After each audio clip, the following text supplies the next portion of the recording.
Hi guys, so we are going to be constructing shapes inside circles. So we can use the compass and a straight edge to inscribe a regular polygon inside a circle. So to inscribe a hexagon is the first one. These are all super easy too, actually. So to inscribe a regular hexagon, we can set the compass width to the length of the radius. Then we select any starting point on the circle and mark off a chord of that length. Then we move the compass to the other endpoint of the chord and draw the other chord. We repeat this process around the entire circle, resulting in 6 congruent chords as shown. Okay. And this will all make more sense as I go through it, or as I actually do one with you guys. To inscribe an equilateral triangle, it's the exact same thing as a hexagon, except instead of connecting every arc, you're going to connect every other arc. And then to instruct an inscribed square, that's the only one that is a little different. We want to draw any diameter through the center of the circle and then construct the perpendicular bisector to that, okay? So like I said, these three are all fairly simple to complete. I'm going to see if I can get this to work just in the workbook today. So first thing we're going to do is construct an equilateral triangle inscribed within the circle below. Okay, so the first thing you want to do is you want to measure out the radius, and that means you're going to place the tip of your compass on the center of the circle, and you're going to measure out any radius. It doesn't matter. You could literally measure to anywhere on the circle. All of the radii of the same circle are congruent. So you're just going to place the tip of your compass on the center, measure out to the outside of your circle, measure the radius, okay? Now with your compass set to the length of the radius, you're going to place the tip of your compass anywhere on the circle you want. It does not matter where you start. I could start up here. I could start over here. I could start down here. I could start over here. It does not matter where you start. So I'm just going to start at 12 o'clock, let's say, place the tip of my compass at 12 o'clock, okay? This distance is still the distance of the radius, that hasn't changed, okay? And I'm going to draw an arc on the circle. The next thing I'm going to do is take the compass, place the tip of the compass at the intersection of that arc and the circle, draw another arc, and I'm going to repeat that process going all the way around the circle. So every arc I draw, I'm going to keep putting the tip of my compass at that new arc I drew.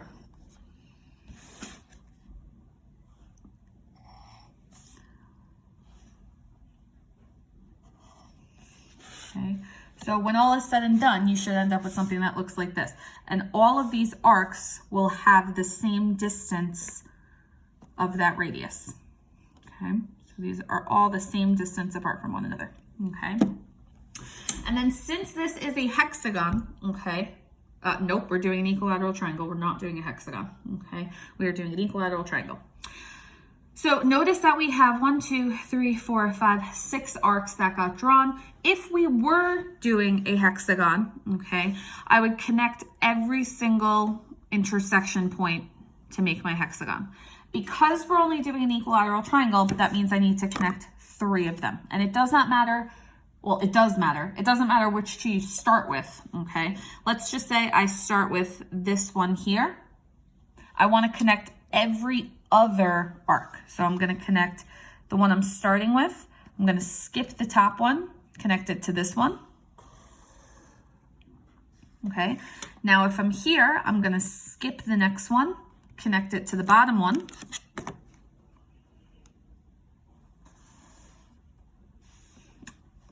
And now if I'm at the bottom, or 6 o'clock, I'm gonna skip this arc and connect it back to the arc we started with.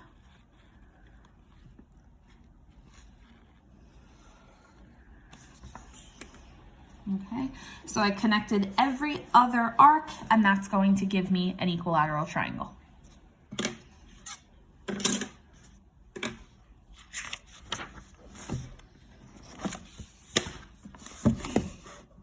Okay, number 2 says, construct a square inscribed within the circle below. So the first thing that you want to do when you are constructing a square is you want to draw a diameter. It doesn't matter if it is a horizontal diameter or a vertical diameter. I always do horizontal, but that's just a personal preference. Okay, so you're gonna draw any diameter through the circle, okay? And now what you're gonna do is construct, I should say. You're not computing anything, okay?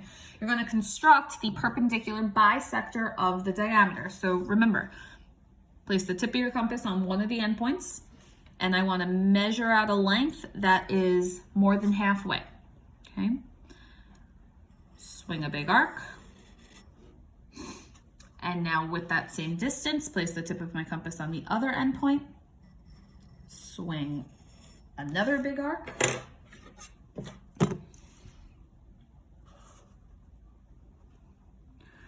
Draw my perpendicular bisector, okay? And now what you'll notice is both of our endpoints, okay, and these points here are gonna become the 4 vertices of my square. So I'm gonna connect them, okay? So I'm gonna connect those two. I'm gonna connect those two. Those two.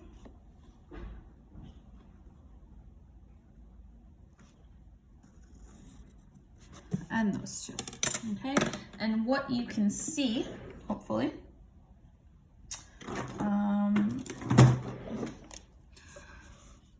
is that this is our square that we just constructed.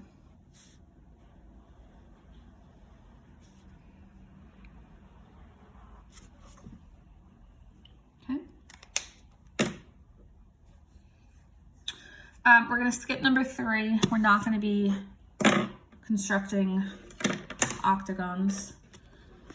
So skip number 3. Then we're gonna look at number 2 here. So use the compass and a straight edge to construct an inscribed square in circle T shown below. So remember, first thing, draw any diameter. Like I said, I always like to do the diameter horizontal. You want to do it vertical, be my guest. Okay, so draw any diameter.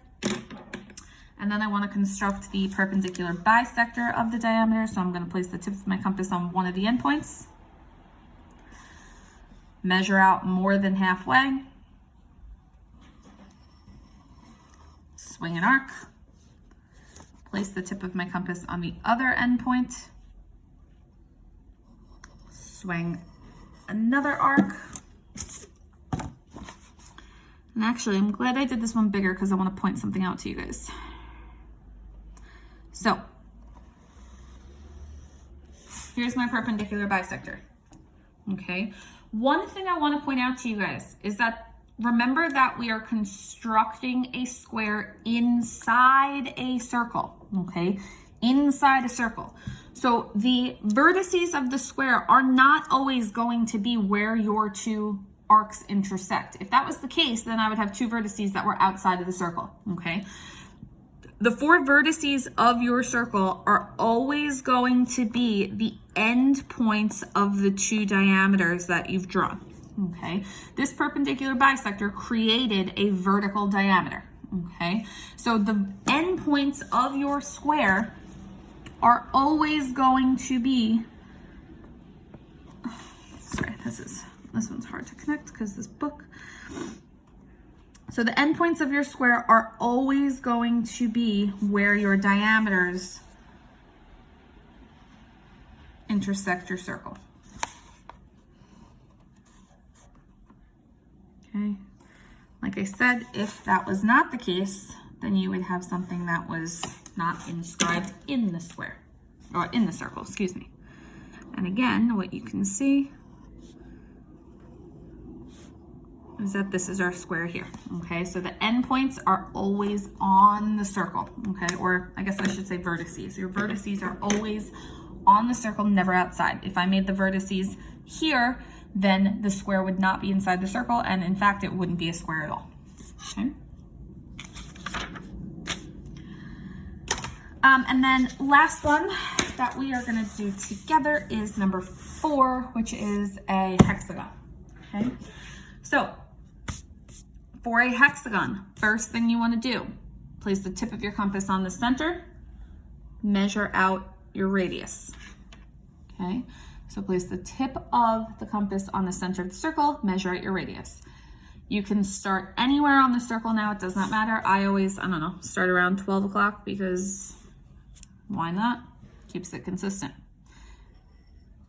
Draw an arc, place the tip of your compass on that arc, draw another arc, place the tip of your compass on that arc, draw another one, and keep going around the circle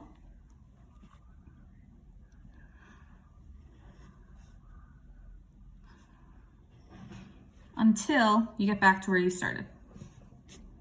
Okay, so I have 6 arcs, and now because this is a hexagon, I want to connect every single arc.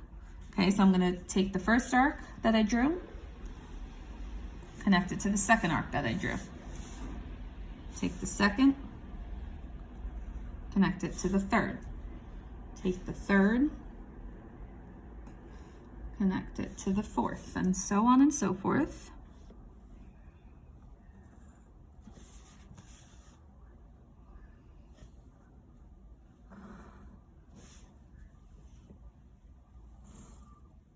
Until we make it all the way around. And you'll see we now have a 1, 2, 3, 4, 5, 6-sided figure, aka a hexagon. Okay, any questions? Send me an email. You guys are gonna do number 1, 3, 5, and 6 on your own.